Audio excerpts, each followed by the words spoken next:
So welcome back guys. इस video में हम देखेंगे पावर बीआई में रिबन चार्ट को कैसे बनाएं। सबसे पहले तो आप अपने पावर बीआई में जाओ और क्या करो, विजुअलाइजेशन टैब आपको राइट साइड में दिखेगी। उसमें आप रिबन चार्ट का ऑप्शन सेलेक्ट करो, ये वाला रिबन चार्ट का आइकन है, उसको उस पर क्लिक कर दो तो आपको यहाँ पे लेफ्ट में कुछ मिल जाएगा। उससे पहले आपको डेटा इंपोर्ट करना है। डेटा में आप डेटा कॉलम में जा रहे हो तो आपको कुछ दिख नहीं रहा है, आप देख सकते हो कुछ भी नहीं है। तो सबसे पहले डेटा इंपोर्ट करने के लिए आपको होम पे जाना है। मैं पहले से ही होम में हूँ। उसके बाद गेट डेटा पे आपको क्लिक करना है। गेट डेटा पे क्लिक करोगे आपके पास बहुत सारे ऑप्शन आ जाएंगे, कौन सा डेटा आप इंपोर्ट करना चाहते हो। टेक्स्ट, सीएसवी, फोल्डर, पीडीएफ, बहुत सारे ये ऑप्शन देता है अपना पावर बीआई। अपन को कौन सा ऑप्शन सेलेक्ट करना है, क्योंकि मैं एक्सेल डेटा को इंपोर्ट करना चाहता हूँ तो मैं एक्सेल वर्कबुक को सेलेक्ट करता हूँ। तो उसको सेलेक्ट किया और कनेक्ट पे क्लिक कर दिया मैंने। और मेरे डाउनलोड पे मैंने डाउनलोड किया गया एक डेटा है। उस पर उसको ओपन कर लेता हूँ। अगर ये आपको डेटा सेट चाहिए, उसका डाउनलोड लिंक मैं आपको डिस्क्रिप्शन में दे दूँगा। तो ये मैंने ओपन कर दिया है। अब ये ओपन हो रहा है। ये एक नेविगेटर देता है और इसमें कुछ फील्ड्स दे रहा है। ऑर्डर फील्ड, पीपल और रिटर्न, ये मतलब कि सीट्स है, कितने सीट है इस एक्सेल में। तो 3 सीट थी तो उसी के हिसाब से। तो मैं चाहता हूँ केवल ऑर्डर दे, और इसको ऑर्डर पे राइट क्लिक चेक करके इसको लोड कर लेता हूँ। अब ये थोड़ा टाइम लेगा और लोड हो जाएगा।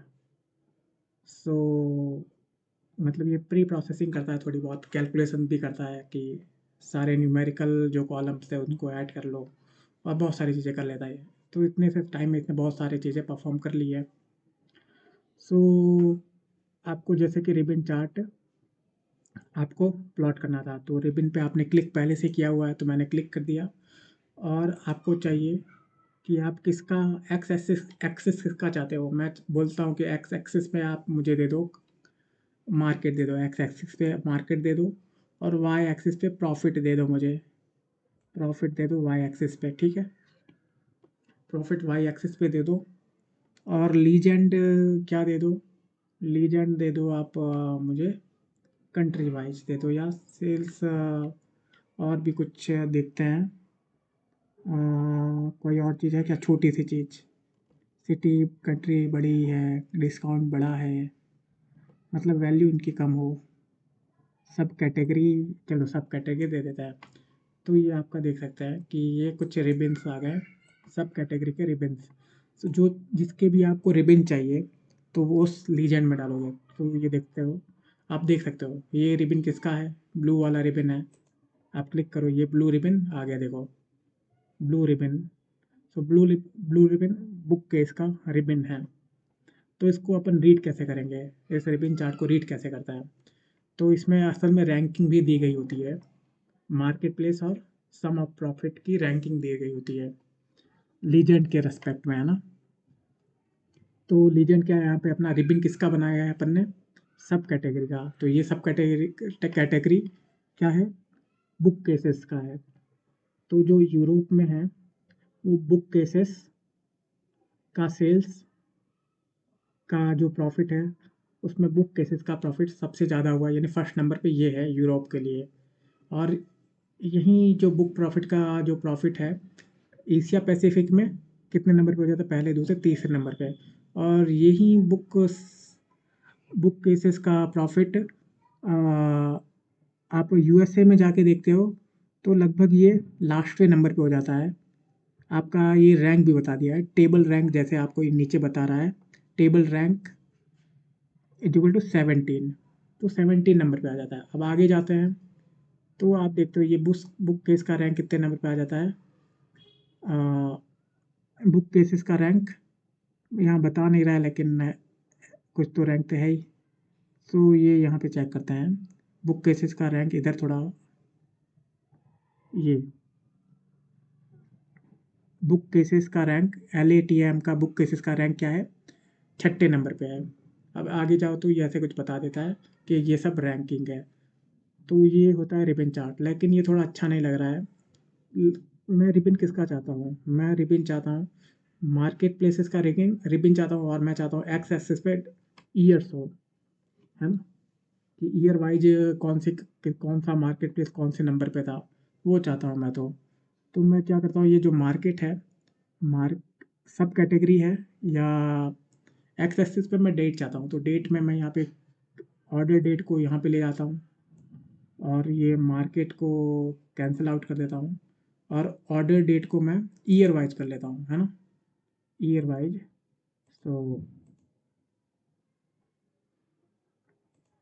ये क्या कर रहा है भाई, ऑर्डर डेट को मैं ईयर वाइज, क्या, चलो एक्स ऑर्डर ऑर्डर डेट को वापस मैं लाता हूँ यहाँ पे, और एक्स एक्सिस में फिल कर देता हूँ, और मैं बोलता हूँ ये वाला करें। अरे यार ये क्या कर रहा है, क्वार्टर वाइज, डे वाइज। सो इसमें मैं काट देता हूँ वापस,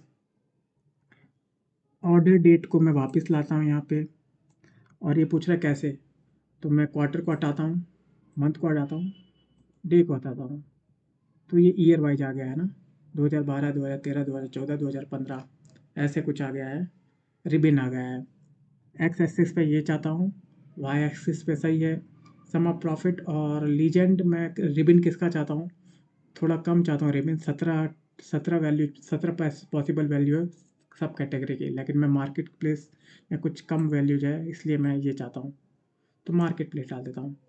तो अब इससे इसको रीड कर सकते हैं यहाँ से, कि जो यूरोप ये बता रहा है ऑरेंज कलर में, क्या है, यूरोप है, यूरोप पहले नंबर पे था 2012 में भी प्रॉफिट के मामले में, और यहाँ पे आप करोगे तो इसके और डिटेल बताएगा, और यहाँ पे आप करोगे तो यानी लेफ्ट साइड की डिटेल ये वाला पोर्शन में बताएगा कि कौन से रैंकिंग पे है।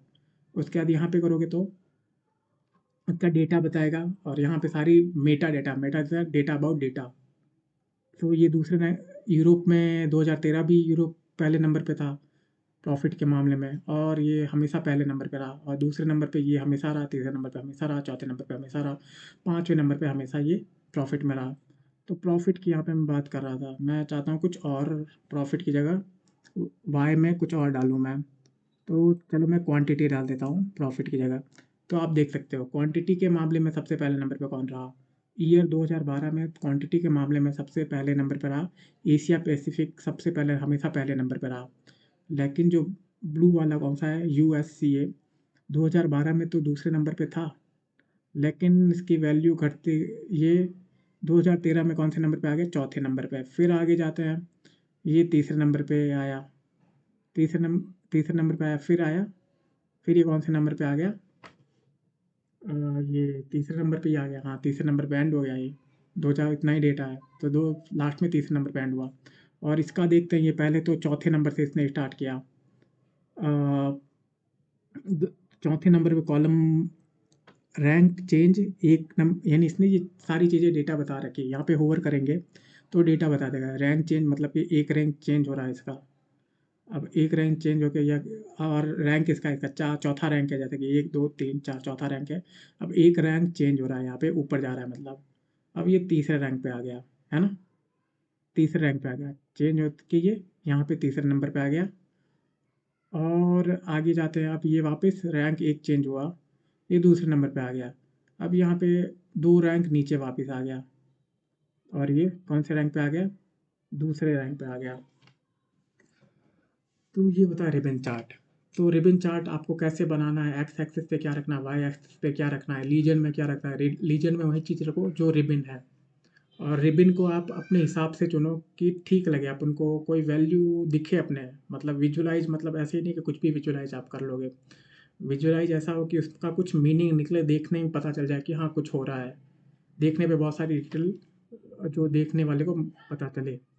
तो यहाँ पे मुझे डिटेल पता चल गया कि यूरोप तो है, जो ये कौन सा है, ये एशिया में, एशिया पैसिफिक में जो क्वांटिटीज है वो हमेशा हाई रहती है, पहले नंबर पे रही है, और ये बाकी सब चीज़ें चेंज हो रहा है, और ये तो, और जो लास्ट वाला है अफ्रीका, उसमें क्वांटिटी हमेशा कम। तो ये डेटा मिलता है अपन को। अब मैं यहाँ पे लीजेंड की मैं कुछ और चीज़ रख देता हूँ, जैसे कि मैं कस्टमर नेम ही रख देता हूँ।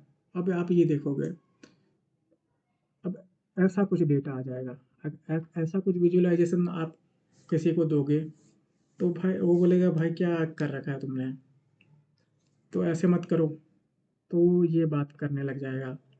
तो आपको कौन सा प्लॉट सेलेक्ट करना है ये आना चाहिए पावर बीआई में, और क्यों सेलेक्ट करना है, मतलब लास्ट में पता चले कि हाँ कि ये डेटा कुछ मिले, देखने पे पता लग जाए कि हाँ क्या डेटा बोल रहा है, कैसा डेटा है। सो ये अपना था रिबन चार्ट। कई लोगों को कन्फ्यूजन होती है रिबन चार्ट में क्या है, लीजेंड में क्या डालता है। लीजेंड में रिबन, जिस चीज़ को हम रिबन के रूप में चाहते हैं, जो चारों all across the x axis हो, वो रिबन में रहता है ना, तो वो रिबन में डालना है। तो ये अपना था रिबन चार्ट। और नेक्स्ट वीडियो में अपन एक इम्पॉर्टेंट टॉपिक देखेंगे कि अपन डेटा को इंक्लूड और एक्सक्लूड कैसे करते हैं। इंक्लूड एक्सक्लूड तो मतलब कि जो, मतलब ये आना भी चाहिए, लेकिन जो बिगिनर होते हैं, जो इंटरव्यू दे रहे होते हैं, कई इंटरव्यू से पूछता हूँ कि ये होता क्या है, तो वो बता नहीं पाते हैं। और ये क्वेश्चन पूछा भी जाता है इंक्लूड एक्सक्लूड, ये इंपॉर्टेंट क्वेश्चन है क्योंकि बाद में ये काम भी आता है। और एक और क्वेश्चन कई लोग पूछते हैं कि क्या पावर बीआई डेटा साइंटिस्ट के लिए भी ज़रूरी है। तो ज़रूरी तो नहीं है, ज़रूरी नहीं है, बिल्कुल ज़रूरी नहीं है। डेटा साइंटिस्ट के लिए पावर बीआई ज़रूरी नहीं है। ये टूल किसके लिए ज़रूरी है, डेटा एनालिस्ट के लिए ज़रूरी है। लेकिन डेटा साइंटिस्ट इसको यूज में लेता है। क्यों यूज में लेता है, क्योंकि डेटा साइंटिस्ट को भी देखना होता है कि असल में डेटा कैसा है, तो उसको विजुअलाइजेशन करना होता है। और वो छोटे मोटे विजुअलाइजेशन के लिए, मतलब विजुअलाइजेशन के लिए कोड लिखेगा, इससे अच्छा वो पावर बीआई में आके 2 लाइन 2 क्लिक में क्यों नहीं विजुअलाइजेशन बना ले। हुँ? तो ये ईज़ी रह जाता है। तो आप जो आप डेटा साइंटिस्ट बनना चाहते हो, फिर भी आप पावर बीआई करो, डेटा एनालिस्ट बनना चाहते हो, फिर भी पावर बीआई करो। ठीक है? आपको अब समझ में आ गया होगा। क्योंकि इसमें बहुत ईज़िली विजुअलाइज़ेशन हो जाता है, बहुत ईज़िली डेटा को ट्रांसफ़ॉर्म भी कर लेते हैं, बहुत सारी चीज़ें कर लेता है। तो क्यों मैं कोडिंग क्यों करूँ मैं? कोडिंग में मतलब कि मैं 100 लाइन की कोडिंग करूँगा, उसके बाद एक विजुअलाइज़ेशन आएगा। इससे अच्छा मैं 2 क्लिक में या 5 क्लिक में या 50 क्लिक में बहुत सारी चीज़ें कर सकता हूँ मैं। तो आई थिंक आपको ये समझ में आ गया कि मुझे ये पावर बीआई यूज़ क्यों करना है। So thanks for watching this video. I will meet you in next one.